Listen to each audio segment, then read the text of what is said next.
दुनिया की जो सबसे बड़ी खबर इस समय आ रही है वो ये कि ईरान युद्ध में सीज फायर के बाद, इस्लामाबाद टॉक्स के फेल होने के बाद डोनाल्ड ट्रंप ने पहली बार आज प्रधानमंत्री नरेंद्र मोदी से फोन पर बातचीत की है। ये बातचीत जो है लगभग 40 मिनट तक चली है। प्रधानमंत्री मोदी और अमेरिकी राष्ट्रपति डोनाल्ड ट्रंप के बीच बेहद अहम फोन पर बातचीत हुई है। अमेरिका और ईरान के बीच सीज फायर के बाद ये पहली बार है कि मोदी और ट्रंप ने बातचीत की है। 40 मिनट तक ये बातचीत चली है। प्रणय उपाध्याय हमारे साथ इस समय फोन लाइन पर जुड़ रहे हैं। प्रणय, प्रधानमंत्री से डोनाल्ड ट्रंप का 40 मिनट तक बातचीत करना आज और अलग अलग मुद्दे जिसमें स्ट्रेट ऑफ हॉर्मूज का बंद होना, ब्लॉकेड भी शामिल है। प्रणय, श्वेता, अगर आप देखें तो पिछली बार भी जो टेलीफोनिक कन्वर्सेशन प्रधानमंत्री मोदी और राष्ट्रपति ट्रंप के बीच में हुआ था, उसमें भी स्ट्रेट ऑफ हॉर्मूज एक महत्वपूर्ण मुद्दे के तौर पर सामने आया था और खासतौर पर इस्लामाबाद दौर की बातचीत के नाकाम होने के बाद इसे माना जा रहा है कि राष्ट्रपति डोनाल्ड ट्रंप की समर्थन जुटाने की कोशिश के तौर पर इसे पढ़ा जा सकता है। हालांकि समाचार एजेंसी पीटीआई की तरफ से जो खबर आई है कि 40 मिनट तक दोनों नेताओं के बीच में बातचीत हुई है, तो आप अंदाजा लगा सकते हैं कि 20-22 मिनट के आसपास की बातचीत हुई होगी, जो थोड़ा वक्त अनुवाद में भी जाता है। लेकिन उसमें निश्चित रूप से स्ट्रेट ऑफ हॉर्मूज को लेकर अमेरिका की भी ये कोशिश है कि क्वाड के भारत जैसे सहयोगी को इसमें लिया जाए, भरोसे में लिया जाए कि किस तरीके से इस मामले पर समर्थन जुटाना है या आगे की प्रक्रिया क्या है। क्योंकि भारत से ये संपर्क इस लिहाज से भी महत्वपूर्ण है क्योंकि भारत का जो उसकी ऊर्जा आपूर्ति है, ईंधन आपूर्ति है, उसका बड़ा हिस्सा स्ट्रेट ऑफ हॉर्मूज से आता है और उसे स्टेक होल्डर के तौर पर भी देखा जाता है। उसके अलावा पश्चिम एशिया की पूरी प्रक्रिया में भी भारत एक महत्वपूर्ण स्टेक होल्डर है। आपको याद है कि कुछ दिन पहले ही भारत के विदेश मंत्री कुछ दिन पहले ही वो यूएई गए थे और यूएई में उन्होंने वहां भी संपर्क किया था, मुलाकात की थी। इसके अलावा लगातार भारत और अमेरिका के बीच में संपर्क और संवाद रहा है इस मुद्दे को लेकर और भारत की चिंताएं भी हैं कि स्ट्रेट ऑफ हॉर्मूज यदि बंद रहता है तो भारत की ऊर्जा आपूर्ति प्रभावित होती है। साथ ही राष्ट्रपति डोनाल्ड ट्रंप भी कोशिश कर रहे हैं, खासतौर पर इस्लामाबाद दौर की बातचीत के नाकाम होने के बाद, कि कैसे वो ज्यादा से ज्यादा समर्थन जुटा सकें, किस तरीके से वो ये बता सकें कि वो जो कुछ कर रहे हैं वो व्यापक हित में है। लेकिन इसको लेकर निश्चित रूप से चिंताएं भी हैं इस बात को लेकर सोचा कि आखिर ये स्ट्रेट ऑफ हॉर्मूज यदि लंबे समय तक बंद रहता है तो न केवल ऊर्जा आपूर्ति बाधित होगी, बल्कि यहाँ इस क्षेत्र के अंदर यदि तनाव और बढ़ता है तो निश्चित रूप से भारत की भी उस चीज को लेकर चिंताएं, चाहे वो भारत के आर्थिक जाहिर है डोनाल्ड ट्रंप हालांकि जब टैरिफ वो पूरी दुनिया पर थोप रहे थे उस समय उन्होंने नहीं देखा कि कितने दोस्तों की जरूरत होगी, लेकिन ईरान युद्ध के बाद आज उन्हें इसकी आवश्यकता पड़ रही है। बहुत शुक्रिया प्रणय उपाध्याय, हमारे संवाददाता ये जानकारी हमें दे रहे थे। सियासत की वो खबर जो बिहार से निकली है, सत्ता परिवर्तन की एक ऐसी तस्वीर जो और कहीं नहीं देखी गई। 78 साल का इतिहास, 18 विधानसभा चुनाव और पहली बार ऐसा हुआ है कि भारतीय जनता पार्टी के मुख्यमंत्री अब बिहार राज्य में होंगे, यानी एनडीए की ही सरकार, लेकिन मुख्यमंत्री बीजेपी के, जिसमें आज पूरे दिन जो गहमागहमी चली है उसमें सम्राट चौधरी का नाम एक मत से पहले बीजेपी विधायक दल की बैठक से निकला और उसके बाद जब एनडीए विधायक दल की बैठक हुई तो नीतीश कुमार ने ही सम्राट चौधरी के नाम का प्रस्ताव सामने रखा।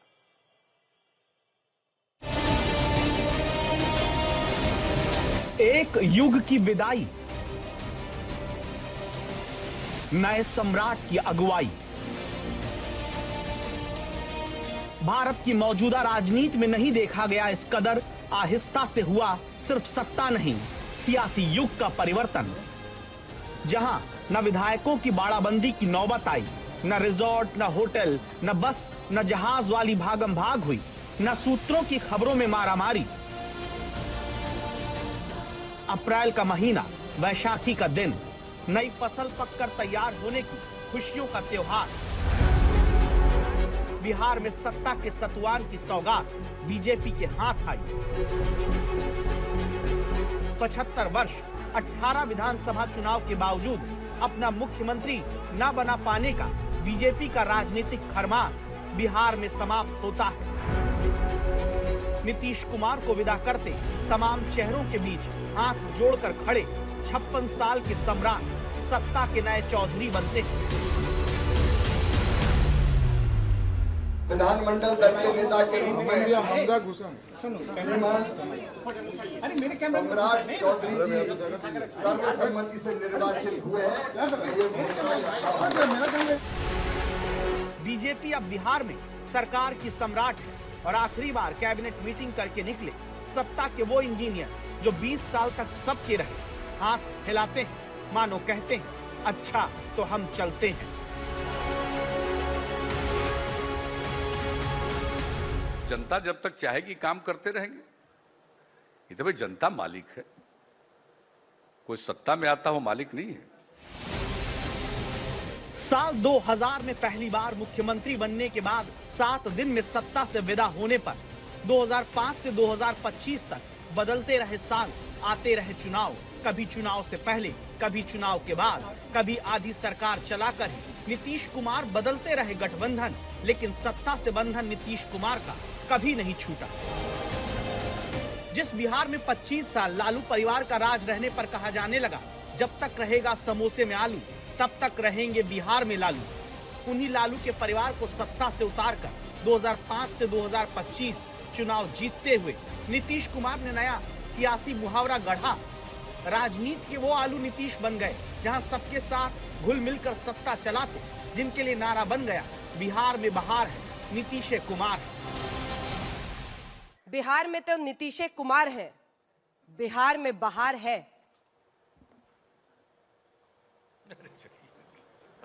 हमको पकड़ने इधर तो आई। हाँ, ले लीजिए। चलिए आगे बढ़िए ना इसमें। हम ही बोले। यूं ही हंसते हुए 20 साल सत्ता में रहकर नीतीश चल दिए। नहीं देखा गया ऐसा सत्ता परिवर्तन जहां मुख्यमंत्री को उप मुख्यमंत्री खुद मुख्यमंत्री बनने से पहले यूं विदाई दे और कहें नीतीश कुमार ने बहुत कुछ सिखाया। नीतीश कुमार जी ने बहुत चीजें सिखाया है। नीतीश कुमार जी ने जिस तरह समृद्ध बिहार का सपना देखा है, हम तमाम भाई मिलकर इस बिहार को भी समृद्ध बनाएंगे और देश को भी विकसित बनाने का काम करेंगे।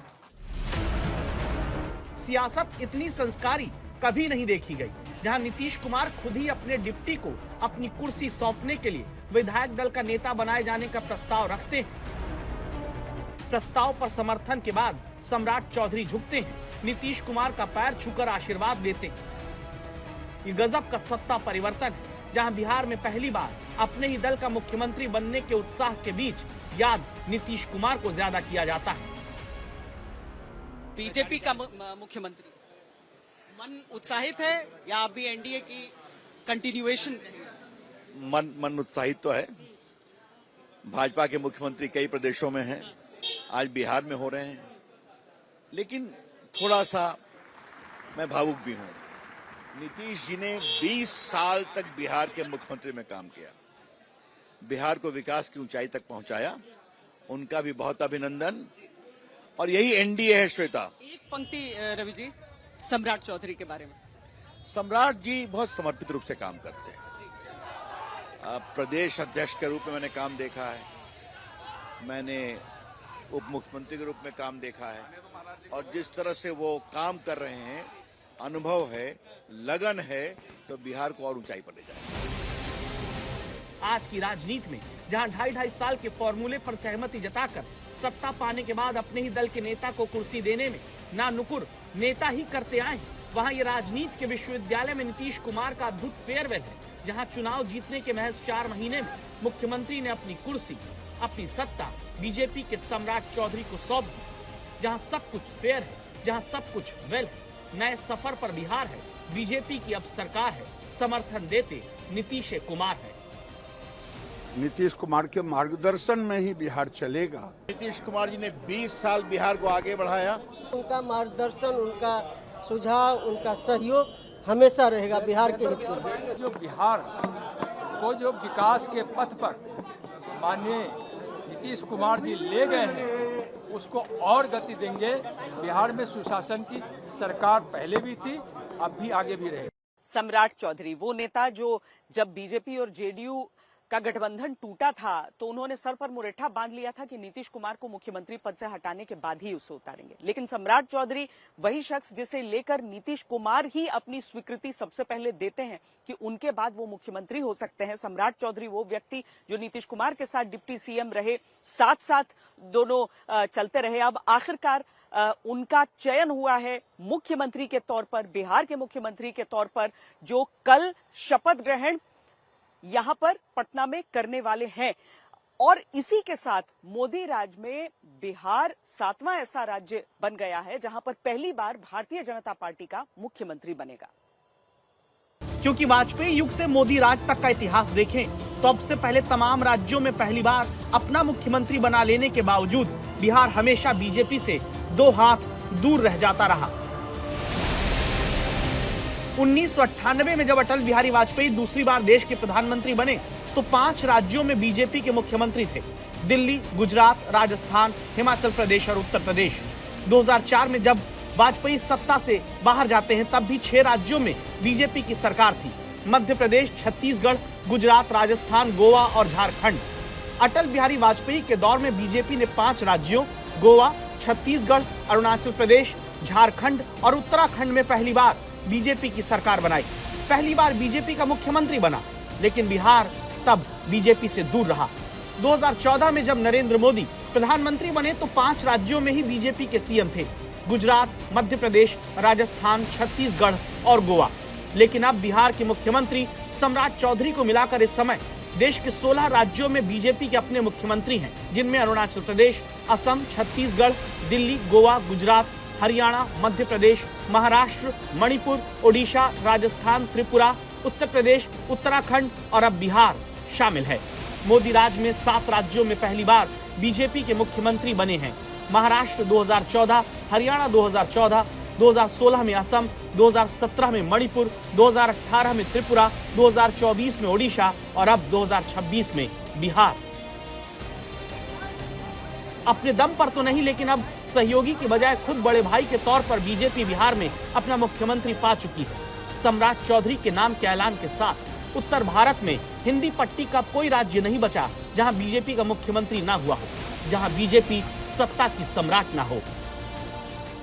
आदरणीय प्रधानमंत्री नरेंद्र मोदी जी को, आदरणीय गृह मंत्री अमित शाह जी को, आदरणीय राष्ट्रीय अध्यक्ष नितिन नवीन जी को, आदरणीय केंद्रीय पर्यवेक्षक आदरणीय शिवराज सिंह चौहान जी को और आदरणीय हमारे संगठन के लगातार मजबूती के लिए चिंता करने वाले आदरणीय बीएल संतोष जी को, विनोद तावड़े जी को, संजय सरावगी जी को और हमारे सहप्रभारी दीपक प्रकाश जी और यहाँ पर बैठे तमाम हमारे जो नेतृत्व करता है और गांव-गांव बूथ तक जो कार्य करता है, सबको मैं फिर से प्रणाम करते हुए उनके आशीर्वाद से बिहार को और आगे ले जाने का काम करेंगे। 4-5 महीने पहले अक्टूबर-नवंबर में जब बिहार में चुनाव होता है तब भले ये पोस्टर और नारा चलता रहा हो कि 25 से 30 फिर से नीतीश, लेकिन तब गृह मंत्री अमित शाह का ये बयान बहुत चर्चा में रहा कि जिता दीजिए तो सम्राट चौधरी को बड़ा आदमी बना देंगे। आप भरोसा रखिए, सम्राट जी को प्रचंड बहुमत से जिताइए, मोदी जी सम्राट जी को बड़ा आदमी बनाएंगे। आखिरकार सम्राट चौधरी बड़े आदमी बन गए। कोयरी समाज से आने वाले सम्राट चौधरी बिहार बीजेपी के प्रदेश अध्यक्ष रह चुके हैं। बिहार विधान परिषद में नेता प्रतिपक्ष रहे, 3 बार के विधायक हैं, 2 बार विधान परिषद के सदस्य रहे। राबड़ी सरकार से लेकर मांझी सरकार और नीतीश सरकार तक में मंत्री रहते हुए डिप्टी सीएम पद तक पहुंचे, अब मुख्यमंत्री बन रहे हैं। मैं सर्वप्रथम नीतीश कुमार को धन्यवाद दूंगा, इसलिए धन्यवाद दूंगा नीतीश कुमार को, उन्होंने एक नए परिस्थिति को जन्म दिया और दिल्ली जाने का मन बनाया और सम्राट चौधरी को उन्होंने आशीर्वाद दिया और विधानमंडल में विजय सिन्हा जी ने प्रस्ताव रखा। सभी लोगों ने सर्वसम्मति से, चाहे दिलीप जायसवाल जी हों, चाहे कृष्ण ऋषि देव हों, सब लोगों ने, मंगल पांडे ने, सबने उस प्रस्ताव को समर्थन किया। हाल के दिनों में जितने सत्ता परिवर्तन हुए उनमें नीतीश राज से सम्राट राज तक के बदलाव की कहानी सरप्राइज करने वाली नहीं रही। जैसे विरासत और सियासत का आपस में सहमति से ट्रांसफर हुआ हो, सबूत देखिएगा। नीतीश कुमार अपने कार्यकाल के आखिरी दिनों में जब यात्रा पर निकले तो देखिए कैसे जनता के सामने सम्राट चौधरी को लाते रहे। जैसे वो पहले से इस बात के लिए तैयार रहे हों कि सम्राट चौधरी को अपनी विरासत और सियासत दोनों देनी। यही अपनापन तब भी दिखा जब एनडीए के विधायक दल की बैठक में नीतीश कुमार सम्राट चौधरी के नाम का प्रस्ताव रखने के बाद सबको ताली बजाने के लिए कहते हैं। बिहार में सुशासन, समृद्धि और विकसित बिहार की कल्पना को साकार करने का और उस अवसर में भारतीय जनता पार्टी जो हमारे नेतृत्व का निर्देश है, उस निर्देश के अनुकूल भारतीय जनता पार्टी के विधानमंडल दल के नेता श्री सम्राट चौधरी का नाम प्रस्ताव किया। नीतीश कुमार ने 20 साल के राज में दूसरी बार किसी और के लिए कुर्सी छोड़ी, अब की बार सम्राट चौधरी के लिए। वरना पहली बार साल 2014 के लोकसभा चुनाव के नतीजों के बाद देश में नरेंद्र मोदी की जीत पर खुद की हार स्वीकार करके बिहार की कुर्सी जीतन राम मांझी को सौंपी थी। आपने वो दौर मुझे दिखाया जब मैं अंधेरा होने के बाद घर से बाहर क्या छत पर जाना शुरू किया। हम छत पर भी नहीं जाया करते थे उससे पहले। लेकिन जब आपने इस्तीफा दिया मुख्यमंत्री पद से, तब मेरे मन में एक सवाल उठा कि विचारधारा के लिए हमारे विश्वास से विश्वासघात क्यों? क्या आप मुख्यमंत्री बनेंगे, दोबारा चुनाव होगा तो? दूसरा, क्या जेडीयू या नीतीश कुमार का जो सुशासन था वो आरजेडी के उस दौर से पर हावी रहेगा? देखिए, एक बात आपको हम निश्चित तौर पर और फर्मली ये आश्वस्त करना चाहते हैं कि अगर जनता मैंडेट देगी तो ये जो गुड गवर्नेंस है, सुशासन है, कानून का राज है, इसके साथ किसी भी प्रकार का कोई कॉम्प्रोमाइज नहीं होगा और आप जैसे आज चल रहे हैं वैसे रहेंगे। रही बात, एक बात इस्तीफा क्यों दिया, अब ये भी विचित्र बात है भाई। छोड़ना तो कोई गुनाह है नहीं, छोड़ना तो कोई गुनाह नहीं। मुख्यमंत्री आप बनेंगे भाई, हमने मजदूरी मांगी थी लोगों से, वो वोट नीतीश कुमार के लिए था। ठीक बात है, लेकिन आखिरकार मेरे मन को ये लगा कि साहब हम इस लायक भी नहीं हैं। लेकिन अब की बार बीजेपी के हवाले बिहार करके नीतीश ने सम्राट चौधरी को इस लायक मान लिया है कि सुशासन बाबू के साथ बिहार अब बीजेपी के सम्राट बाबू को लेकर चलेगा। आप बिहार के नए मुख्यमंत्री सम्राट चौधरी को देख सकते हैं। पूरा एनडीए का नेतृत्व, प्रधानमंत्री जी और नीतीश कुमार जी दोनों के सहयोग से बिहार आगे बढ़ाना। एनडीए की सरकार, एनडीए का नेतृत्व बस बीजेपी। देखिए, पहले भी एनडीए की सरकार थी, अब भी एनडीए की सरकार है। बीजेपी का सीएम जरूर है, बीजेपी का सीएम मिला है, तो बीजेपी के कार्यकर्ता, जदयू के कार्यकर्ता, एनडीए कार्यकर्ता सभी लोग उत्साहित होकर बिहार के विकास के प्रति अपने संकल्प। हिंदी भाषी राज्यों को देखें तो नीतीश कुमार सबसे लंबे वक्त तक मुख्यमंत्री रहने वाले शख्स रहे। हालांकि अगर हम कुल सभी राज्यों को देखें तो 8वां नंबर उसमें आता है उनका। नीतीश कुमार का जो कार्यकाल पूरा रहा है उसे लोग एक अध्याय के रूप में देखते हैं। अलग अलग जो बदलाव वो लेकर आए, उसने बिहार की तस्वीर बदली, बिहार की सूरत बदली।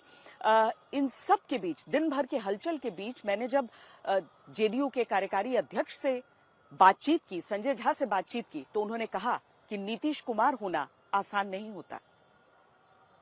नीतीश कुमार के साथ जो तस्वीर आप देख रहे हैं, उनके सबसे विश्वस्त और उनका काम सही तरीके से करने वाले, जो आज उतने ही भावुक हैं जितना शायद बिहार की जनता। संजय झा जी, जो कि वर्किंग प्रेसिडेंट हैं जनता दल यूनाइटेड के, आज मन में क्या चल रहा है? बड़ा इमोशनल मोमेंट है किसी के लिए भी। 14 करोड़ बिहारी के लिए, खास करके जो भी देश दुनिया में बिहारी रहता है। हम लोग तो दिल्ली में पढ़े और बिहारी बोलने में शर्म लगता था, वहां से देखा। और मुझे लगता है अगर सबसे बड़ा चीज उन्होंने बिहार को दिया वो है सेल्फ रिस्पेक्ट हर एक बिहारी का। मेरे ख्याल से बहुत सारे देखते हैं देश में लीडरशिप आई गई, लेकिन एक जो कहते हैं ना, जो he is a mixture of Gandhi, Lohia, Karpoori, Ambedkar, Jayaprakash, जो कंबाइंड कहते हैं, उस सबके मिक्सचर नीतीश कुमार है। सबसे बड़ी लेगेसी, मैंने कहा ना कि सबसे बड़ा लेगेसी ये है कि 14 करोड़ पॉपुलेशन का इतना बड़ा इतिहास जिस स्टेट का रहा हो। लोग बोलते हैं कि पाटलिपुत्र से कंधार तक साम्राज्य चलता था बिहार, मगध का। उस लोग बोलते हैं, हिस्ट्री कहता है कि नालंदा यूनिवर्सिटी जहां था, जब यूरोप में यूनिवर्सिटी नहीं था तब बिहार में यूनिवर्सिटी था, चाइनीज लोग पढ़ने आते थे। इतना बड़ा लेगेसी, और वो स्टेट कितना डंप में चला गया। कभी कभी सोचते हैं नीतीश कुमार नहीं आते 2005 में तो क्या होता इस स्टेट का, क्या बाद में आकर भी संभाल चीजों को ठीक कर सकते थे। तो पूरा स्टेट का जो इमेज चेंज ओवर हुआ, परसेप्शन हर एक, चाहे वो वोट दे नहीं दे, उनके काम करने का तरीका। भागलपुर राइट हुआ 1989 में, मैं पॉलिटिकल बात नहीं लेकिन बता रहा हूं, कांग्रेस की सरकार थी, और 2005 में नीतीश कुमार सरकार बनाए, तब कमीशन बना के उनको जस्टिस मिला। तो उनको ये नहीं था कि कौन वोट दिया या कौन नहीं दिया, प्रैक्टिस में वो ये काम किए कि जब मौका मिला तो वो सब बिहारी के लिए काम किए। ये किसी से जो उनको नहीं भी वोट देता है उनसे भी बात कीजिएगा तो वो भी कहेगा कि काम के मामले में तो ऐसा बिहार ट्रेवल करके देखिए, रात में ट्रेवल कीजिए, रोड देखिए, पावर देखिए, खास करके वुमेन एम्पावरमेंट अनप्रेसिडेंटेड शायद देश में इस लेवल का, इट्स ऑल इन 20 इयर्स। ये 20 साल के जर्नी में महिला सशक्तिकरण में जो काम हुआ है वो शायद अनप्रेसिडेंटेड है।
अब अमेरिका और ईरान के बीच जो जंग चल रही है उसकी बात करते हैं। युद्ध विराम है, युद्ध विराम के दौरान बातचीत हुई। बातचीत जब सफल नहीं हुई तो अमेरिका ने यह निर्णय लिया कि वो भी स्ट्रेट ऑफ हॉर्मुज की नाकेबंदी करेगा।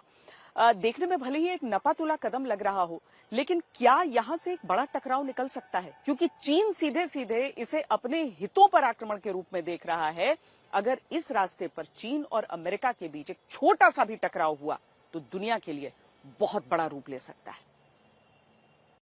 The IRGC Navy grows suspicious of the two destroyers moving under a false flag. 11 अप्रैल 2026 वो तारीख जब ईरान के मुताबिक ओमान की खाड़ी में अमेरिका के 2 युद्धपोत हॉर्मुज की तरफ बढ़ रहे थे।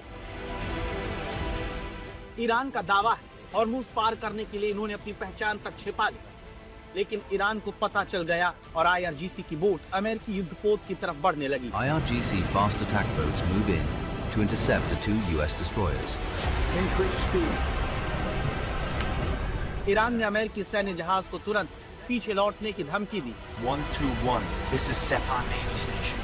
You must alter course and return to the Indian Ocean immediately. और आखिर में अमेरिकी जहाजों को लौटना पड़ा। Unable to pass through the Strait of Hormuz, both destroyers ultimately withdraw before being destroyed. अब जब ईरान के जवाब में अमेरिका ने हॉर्मुज की नाकाबंदी कर दी है, तब क्या ये अमेरिका और चीन के बीच टकराव का दरवाजा खोल सकता है? अगर चीन का शिप एनर्जी या फ्यूल या गैस लेके वहां से बाहर आ रहा है और उसको अमेरिकन शिप्स रोके, चैलेंज करें, इंट्रोडक्शन करें, तो सिचुएशन तो खराब हो सकती है, इसमें कोई शक नहीं है। क्योंकि ट्रंप कह चुके हैं कि वो ईरान से आने वाले जहाज को आगे नहीं जाने देंगे, चाहे वो किसी का भी हो। Maybe everything. I mean, both of those things certainly, and more. We can't let a country blackmail or extort the world, because that's what they're doing. They're really blackmailing the world. We're not going to let that happen. ये खतरा अमेरिकी युद्धपोत USS Lincoln के Iran की सीमा के नजदीक पहुंचने से और बढ़ गया, जिनके निशाने पर ईरान के 11 बंदरगाह होंगे, जहां से सबसे ज्यादा जहाज चीन जाते हैं। सवाल है कि हॉर्मुज की चिंगारी समंदर में दुनिया की 2 सबसे बड़ी नौसेना को जंग में उलझा सकती है। क्योंकि अमेरिका सुनने को तैयार नहीं। ट्रंप कह चुके हैं कि जहाज हमारे नाके के पास आया तो उसे तुरंत खत्म कर दिया जाएगा। वहीं चीन के रक्षा मंत्री एडमिरल डोंग जून 2 टूक कह रहे हैं कि चीन अमेरिकी नाकाबंदी को नहीं मानता। तो चीन कह रहा है कि अगर हॉर्मुज में हमारे जहाज रोके तो टकराव हो जाएगा, लेकिन अमेरिका को मानो फर्क ही नहीं पड़ रहा, क्योंकि उसने हॉर्मुज से आगे की तैयारी शुरू कर दी है। ऐसा कुछ हुआ क्योंकि उन्होंने ब्लॉकेड भी डिक्लेयर किया हुआ, उन्होंने अनाउंस किया हुआ है कि any ship which is coming to और from Iranian ports or doing business with them, they are liable to be interdicted. So this will become a very difficult, बहुत डेंजरस एक सिचुएशन पैदा हो सकती है। अब ये देखना है, क्योंकि चाइना ने भी अपनी इंटेंशन क्लियर कर दी है कि वो वहां से फ्यूल ले रहे हैं और लेते रहेंगे। Now we do not know कि इस वक्त चाइनीज PLA नेवी के वॉरशिप्स हैं कि नहीं वहां पर एस्कॉर्ट करने। ईरान युद्ध को कई जानकार ट्रंप की तरफ से चीन की घेराबंदी के तौर पर देखते हैं, जिसमें वो एक बहुत बड़ा कदम उठा चुके हैं, जिसका नाम है मलक्का स्ट्रेट, जो हॉर्मुज की तरह ही सबसे अहम समुद्री रास्ता है। मलेशिया और इंडोनेशियाई द्वीप सुमात्रा के बीच है, जो हिंद महासागर को प्रशांत महासागर से जोड़ता है। इस रास्ते से चीन तेल का ज्यादातर हिस्सा और गैस मंगाता है। इसीलिए चीन के पूर्व राष्ट्रपति हू जिनताओ ने 20 साल पहले चीन को इसके बारे में चेतावनी दी थी। इसे चीन की मलक्का दुविधा नाम दिया था। आशंका जताई थी कि अगर दुश्मन ने मलक्का को ब्लॉक कर दिया तो चीन की इकॉनमी ठप कर सकते। सवाल है कि क्या चीन का ये डर अब सच बनने जा रहा है? इस सवाल की वजह अमेरिका और इंडोनेशिया के बीच हुआ ताजा समझौता है, जिसे लेकर दावा है कि इंडोनेशिया और अमेरिका को अपने एयर स्पेस इस्तेमाल करने की इजाजत दे सकता है। अगर ऐसा होता है तो फिर मलक्का स्ट्रेट के जरिए अमेरिका चीन को सीधे गर्दन से पकड़ सकेगा।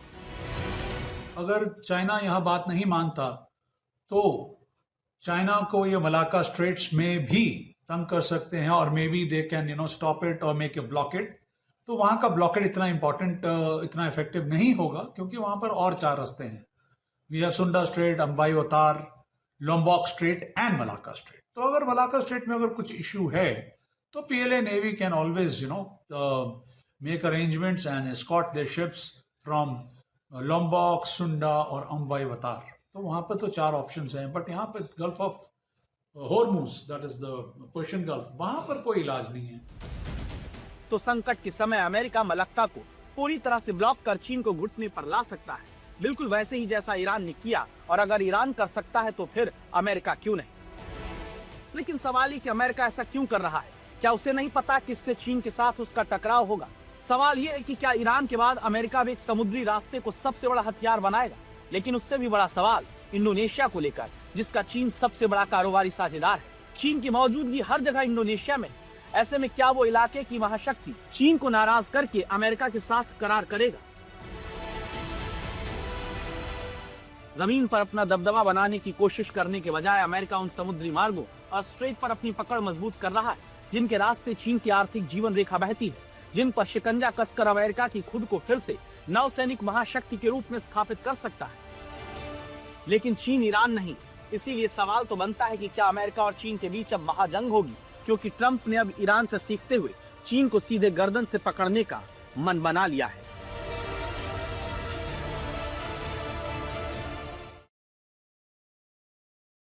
और अब आपको दिखाते हैं कि किस तरीके से नोएडा, ग्रेटर नोएडा, हरियाणा में मानेसर, भिवानी, हर एक जगह पर किस तरीके से जो मजदूरों ने प्रदर्शन किया है सैलरी के मुद्दे पर, बेहतर अपने लिए सुविधाओं के मुद्दे पर, उसमें क्या कुछ हुआ है आज।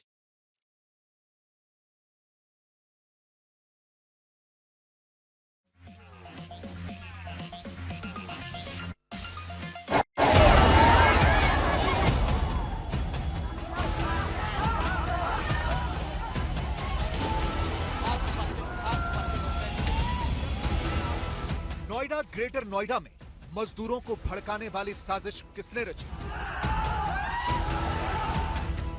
ये एक संगठित, सुनियोजित और गहरी साजिश है। नोएडा में मजदूरों को भड़काकर कौन माहौल खराब करना चाहता है? स्पॉन्टेनियस प्रोटेस्ट नहीं है, इस प्रोटेस्ट को लंबा करने, वायलेंट करने के लिए कुछ ऑर्गेनाइजेशंस हैं। व्हाट्सएप और सोशल मीडिया के जरिए मजदूरों को भड़काने वाला कौन है? कल नोएडा, ग्रेटर नोएडा में फैक्ट्रियों के मजदूरों ने प्रदर्शन किया, आगजनी की, हंगामा किया, तोड़फोड़ की।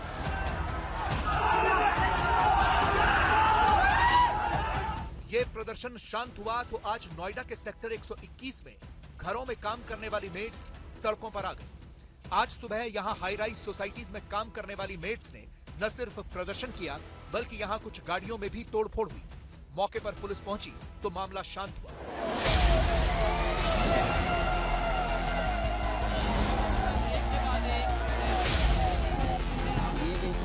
लेकिन सवाल है कि नोएडा में मजदूरों को कौन भड़का रहा है? क्या ये एक सामान्य प्रदर्शन था जिसे कम मजदूरी, मजदूरों का शोषण और ज्यादा काम से जोड़ा जाना चाहिए, या फिर ये एक सोची समझी साजिश के तहत किया गया प्रदर्शन था? कंपनियों द्वारा मजदूरों का शोषण तो मुद्दा है ही, लेकिन इसमें साजिश से भी इनकार नहीं किया जा सकता।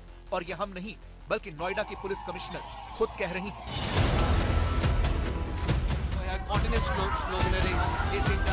नोएडा पुलिस का दावा है कि बहुत से सोशल मीडिया अकाउंट से मजदूरों को उकसाया गया।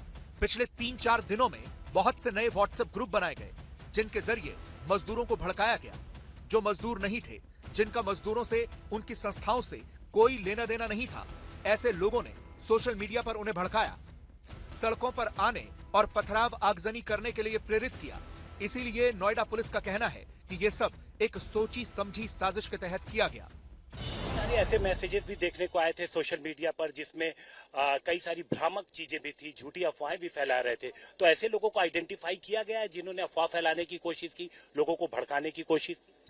देखिए, कुछ पिछले 2-4 दिनों के अंदर ही कई नए व्हाट्सएप ग्रुप बनाए गए हैं, टेक्नोलॉजी का उपयोग करते हुए बनाए गए हैं। कुछ जो है फर्जी सोशल मीडिया अकाउंट्स बनाए गए हैं। ऐसे लोगों के हैं जो यहाँ पे मजदूर नहीं है, यहाँ के किसी बाशिंदे नहीं है, यहाँ के किसी ऑर्गेनाइजेशन से जुड़े हुए नहीं है, फिर भी उन लोगों के और ऐसे व्हाट्सएप या सोशल मीडिया प्लेटफॉर्मों से लगातार मजदूरों को हिंसा के लिए उकसाया गया है, सड़कों पर आने के लिए दुष्प्रेरित किया गया है, पथराव करने के लिए, आगजनी करने के लिए लगातार उकसाया गया है। फिर भी बहुत जगहों पर श्रमिकों ने इन सारे उकसावे के बावजूद बहुत शांति और धैर्य का संयम दिया है। जहां पर भी घटनाएं हुई हैं वहां पे सख्त कदम लिया गया है। ऐसे मीडिया हैंडल्स को आइडेंटिफाई करा के उन पर सख्त धाराओं में मुकदमा लिख के कस के कार्रवाई की जा रही है। जांच में पुलिस को एक चैट भी मिली है जिसमें प्रदर्शन के दौरान मिर्ची पाउडर लाने की बात कही जा रही है। ये चैट बता रही हैं कि मजदूरों को भड़काने में कोई बड़ी साजिश है, कोई न कोई इसके पीछे था। वैसे भी ये आंदोलन पूरी तरह से हेडलेस था। इस आंदोलन का कोई नेता नहीं था, इसके पीछे कोई संस्था नहीं थी। फिर भी ऐसा कैसे हो गया कि एक ही दिन, एक ही समय पर नोएडा के अलग अलग इलाकों में मजदूर फैक्ट्रियां छोड़कर सड़कों पर आ गए। अब खबर है कि मजदूरों की आड़ में नकाबपोश असामाजिक तत्वों पर नोएडा पुलिस की जांच टिक गई है। नोएडा पुलिस के हाथ कई ऐसे वीडियो और सीसीटीवी लगे हैं जिसमें नकाबपोश नजर आ रहे हैं। ये नकाबपोश प्रदर्शनकारी मजदूरों की भीड़ में शामिल हैं, जिसमें नकाबपोश युवक सड़कों पर हंगामा और आगजनी करते हुए दिखाई दे रहे हैं। नोएडा पुलिस को ऐसे कई व्हाट्सएप ग्रुप मिले हैं जो हिंसा से 3 दिन पहले एक्टिव हुए थे। इसीलिए नोएडा पुलिस इसे एक संगठित और सुनियोजित साजिश बता रही है। 4-5 दिन से प्रोटेस्ट चल रहा था मजदूरों का, तो ऐसे में क्या पहले कोई इनपुट नहीं आई कि ये हिंसक रूप भी ले सकता है, या ये जो व्हाट्सएप ग्रुप वगैरह बने थे इसकी कोई जानकारी पहले नहीं मिल पाई? देखिए, ये एक संगठित, सुनियोजित और गहरी साजिश है जो हमारे इन्वेस्टिगेशंस में अब तक सामने आया है। सैटरडे तक प्रोटेस्ट पीसफुल था और सभी जो उन्होंने 5 मांग धरी थी, 4 स्वीकार करने के बाद कल्मिनेट भी हो गया था।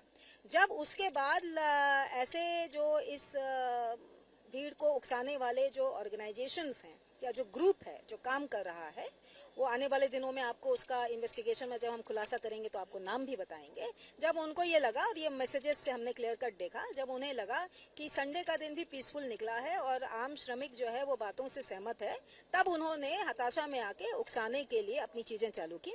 मंडे को हमारी काफी तैयारी थी और मंडे को काफी जगहों पर वार्ता भी की गई, लेकिन ये जो सुनियोजित आया उसे एक वेव में 3 या 4 जगहों पर थोड़ी सी हम लोगों को वायलेंट अनरेस्ट देखने को मिला।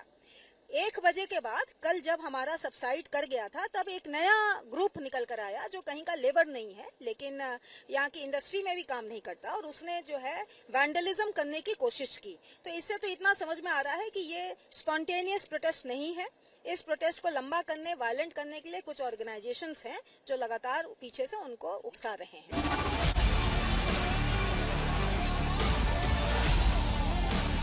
जैसे ही ये प्रदर्शन हिंसक हुआ, तुरंत उत्तर प्रदेश सरकार ने एक हाई पावर कमेटी बनाई जिसने जांच भी शुरू कर दी।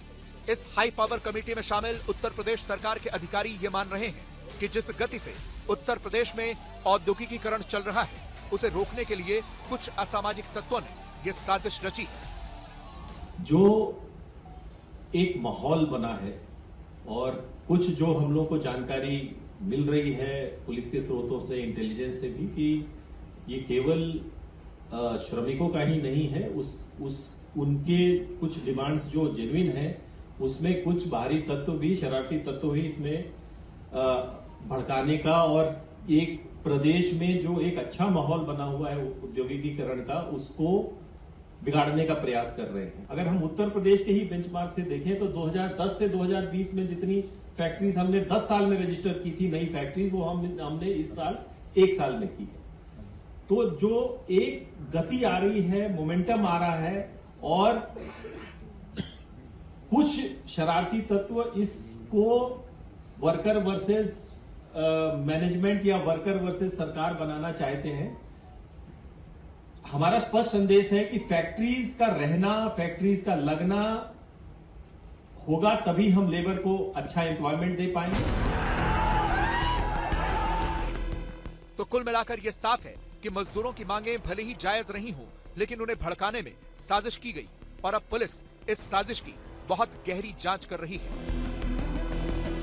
अरुण त्यागी के साथ हिमांशु मिश्रा, नोएडा, आज लोकसभा में अब सीटों की संख्या बढ़कर 850 होने वाली है। 3 ऐतिहासिक विधेयक पेश किए जाएंगे। इनसे जो संसदीय कार्यप्रणाली में बदलाव होने वाला है वो ऐतिहासिक होगा।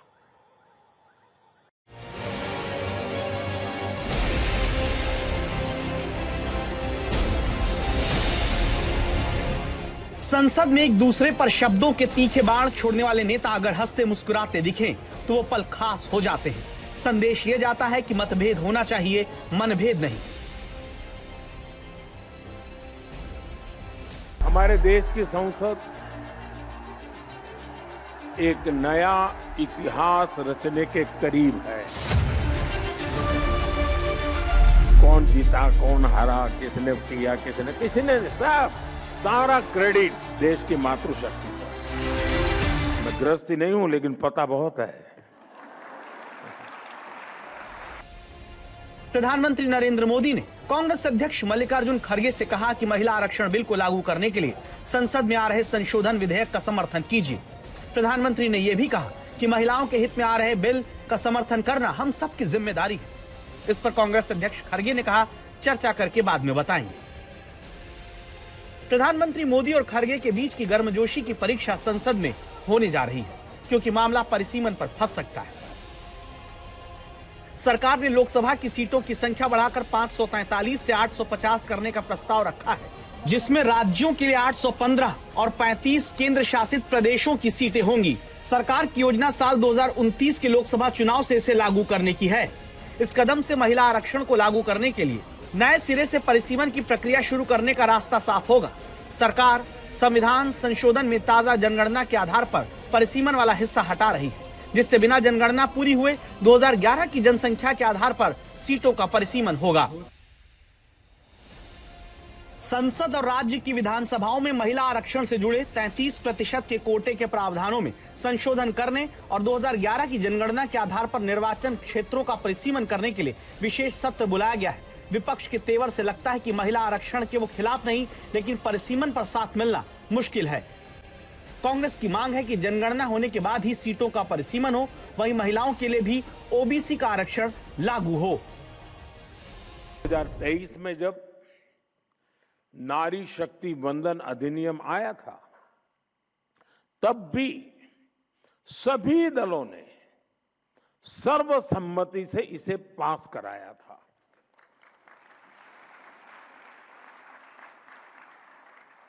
और तब एक सुर में ये बात भी उठी थी कि इसे हर हाल में 2029 तक लागू हो जाना चाहिए, क्योंकि विपक्ष ने जो बात रखी थी हमारे लिए वो बात भी गंभीर होती है। और इसलिए हम लगातार विचार विमर्श करते रहे, मंथन करते रहे, नए नए रास्ते खोजते रहे। संविधान की जिनको ज्यादा अध्ययन है ऐसे लोगों की भी सलाह ली और 16 अप्रैल से संसद में इस पर व्यापक चर्चा भी होने जा रही है। लोकसभा की मौजूदा सीटों की संख्या 1971 की जनगणना के आधार पर तय है, जबकि देश की आबादी और हालात काफी बदल चुके हैं। सरकार का कहना है कि लंबे समय से सीटों का नया बंटवारा रुका हुआ था। इस विधेयक से वो रोक हटेगी और परिसीमन आयोग नए चुनावी क्षेत्र तय कर सकेगा। आरक्षित सीटें अलग अलग चुनावों में बदलती रहेंगी ताकि सभी क्षेत्रों में महिलाओं को मौका मिल सके। दरअसल अमेरिका की तैयारी हर उस रास्ते पर शिकंजा कसने की है जो चीन के लिए जरूरी है। ये एक तरीके से अंतर्राष्ट्रीय रूप में दबदबे की जंग चल रही है और पहली बार कोविड काल के बाद पहली बार ऐसा होने वाला है। बड़ी खबर हम आपको बता दें, कोविड काल के बाद पहली बार ऐसा होने वाला है कि तेल की जो मांग है वो उसमें गिरावट देखने के लिए मिले। जो इंटरनेशनल एनर्जी एजेंसी यानी अंतर्राष्ट्रीय ऊर्जा की एजेंसी है उसने ये अनुमान जताया है इस साल दुनिया भर में जंग की वजह से तेल की खपत में भारी गिरावट आएगी। इसकी वजह तेल की ऊंची कीमत और सीमित आपूर्ति है। अगर ऐसा होता है तो फिर 6 साल बाद पहली बार दुनिया की इकोनॉमी इतनी मुश्किल में आएगी।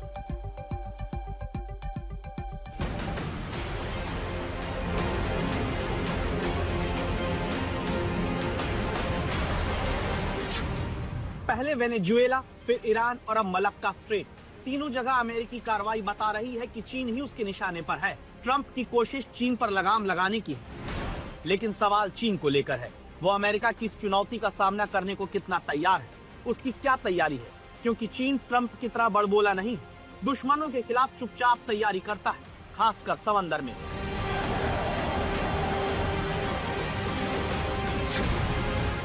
पूरी दुनिया जहां अमेरिका और ईरान के बीच चल रहे युद्ध में उलझी हुई, वहीं रॉयटर्स का कहना है कि चीन प्रशांत, हिंद महासागर और आर्कटिक महासागर के समंदर में लगातार पनडुब्बी युद्ध की तैयारियों में लगा है।